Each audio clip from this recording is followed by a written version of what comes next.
My tip for meet and greets is pretty simple. Just show up. They do have a schedule that you can do ahead of time to schedule your time. If you really have a kid that wants to see a particular character, schedule it in advance so you have that time slot to go to.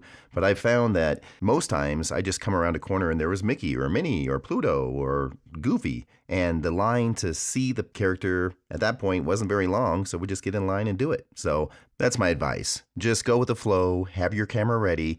They do have the professional photographers at every meet and greet that you don't have to purchase. They take pictures of everybody regardless.